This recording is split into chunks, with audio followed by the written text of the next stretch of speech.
Hi, I'm Serena. I'm an educator at the Keswick Wise and Well Center for Healthy Living in Baltimore. Today I'm going to walk you through an upper body workout that you can do at home. So equipment-wise, you're going to need a bench or a Swiss or a med ball, and I like to do this with something in my hand, whether that's as a beginner, just like a little kid's squishy ball, or different types of medicine balls. You could also substitute in soup cans or weights, but I like the feel of the ball. So when you're choosing a Swiss ball, this one actually needs a little bit of air in it. Don't worry, these things will hold, depending on the ball, a minimum of 300 pounds up to 500 pounds. A lot of times people think, oh, I'm going to sit on it and pop it. Don't worry about that.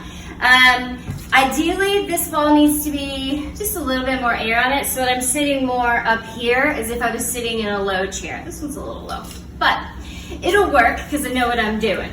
All right, so the first exercise that I'm going to show you, we're going to do it on here, but I'm going to then quickly show it to you if you're using your bench at home. So to walk down to lying on your back position on this ball, we're going to slowly walk our feet out as we walk our back down. You want to be at the point where either just the base of your neck is supported, and or if you're stronger, you can have your head up and more of your shoulders here.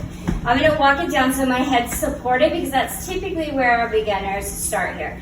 So we're going to be doing an overhead extension here, working the triceps and the chest here. So the big thing when you're out on this ball and when we transition over to the benches, hips got to be up. This is how our back hurts. This is how our back strengthens here. Plus it's ensuring that your core is engaged and you're nice and strong. So all you're going to do is take that ball of whatever weight you've got, extend it out, straight back overhead, do somewhere between 10 and 15 reps. 2,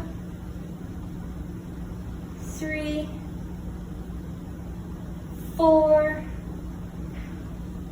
5. I like to tell people when you hit the 5 mark anytime, do a hip check if you're out here on something balancing, because a lot of times people's hips start to drop. So hip check is making sure those hips are high, and or take a break if you need to.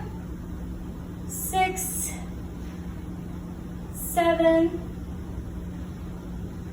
8, 9, 10. I'm going to switch over to the bench here. This is just an ottoman from out in our lobby. So you can use this, you can use a hard bench, you can use a chair without armrests that's pretty flat across it. So you're just going to do the exact same thing, walk yourself out. Depending on how wide it is, your hips may be supported. Either way though, pull that belly button up into the spine and think about lifting your hips up so they stay elevated. What we don't want to do is this kind of floppiness down into the chair. So nice and tall. There's our 11, 12, 13, 14, 15 for our overhead extensions here. All right, the next one I'm going to stay with my ball here, and this one you can have a lot of fun with. So you can do stationary, as in just a little bit of bend in the knees here, and we're going to slide this in. Chest press, shoulder press. Chest press, shoulder press. If you want to kick this up a notch, you can go from either a lunge, add a twist, lunge, add a twist, or you can start in your lunge position, your chest press, shoulder press, chest press, shoulder press, chest press, shoulder press. Make sure to switch legs halfway through here. So if you're going to go from here, chest press, shoulder press, chest press, shoulder press. I forgot on my own. Chest press, shoulder press, but it's totally okay to stay right here and up. Choose a weight that when you hit about, if you're doing 15, about 12, that you're really feeling it. It shouldn't hurt and it shouldn't be impossible, but it should be a struggle for the last couple ones. That's when we know that we've got an appropriate weight. The next one that we're going to do is seated. Now this one can be done on the bench here for those that cannot get really down to the ground here.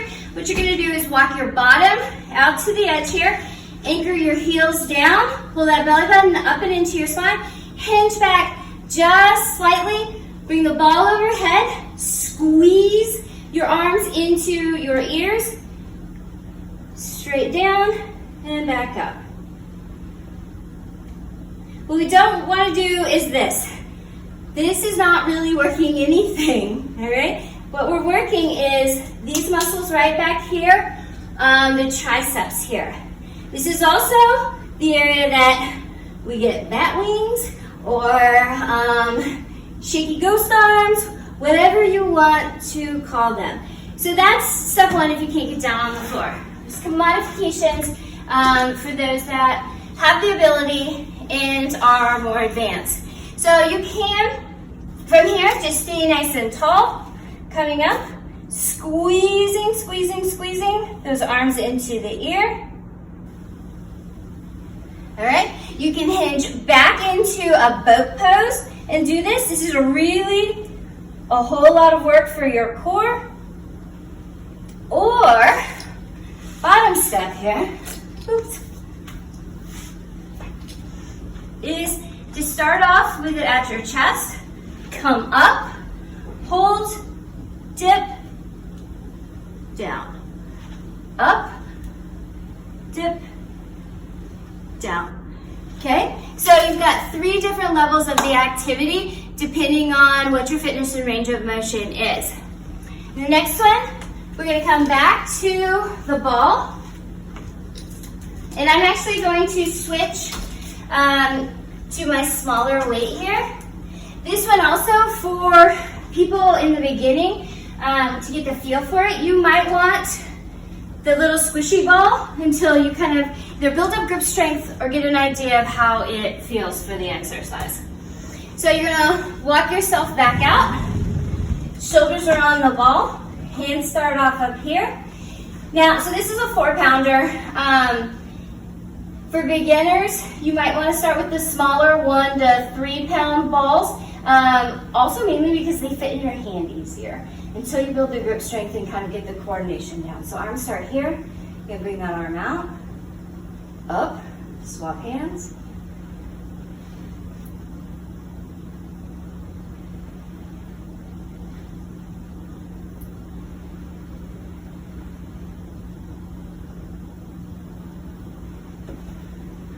So this is what I mean by it's nice sometimes to get that. Same thing, hips are up, core is engaged.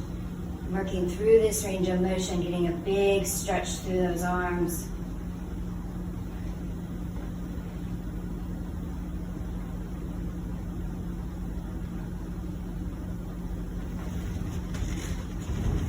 This can also be done on your bench as needed.